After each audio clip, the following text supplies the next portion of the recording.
ఒకరోజు అక్బర్ చక్రవర్తికి తీయని మామిడి పండ్లు తినాలనిపించింది. తన విశ్రాంత మందిరంలోకి మామిడి పండ్లను తీసుకురమ్మని భటుడిని ఆజ్ఞాపించారు. మామిడి పండ్లను తింటూ రుచిని ఆస్వాదిస్తున్న అక్బర్ మనసులో ఒక విచిత్రమైన ఆలోచన మెదిలింది. దాంతో వెంటనే కలవమని బీర్బల్కు కబురు పెట్టాడు.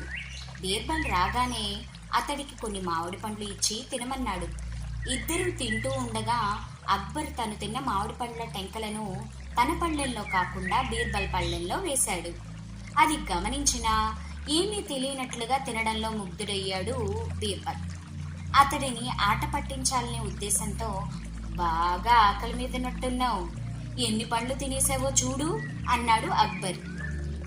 బీర్బల్ పళ్ళెంలో కుప్పగా ఉన్న మామిడి టెంకలను చూపిస్తూ, నేను ఆకలి మీద ఉన్న మాట వాస్తవమే గాని మహారాజా, మీకంటే కాదు జహాపనా, మీరు టెంకలను కూడా విడిచిపెట్టకుండా తినేశారు అన్నాడు వినమ్రంగా.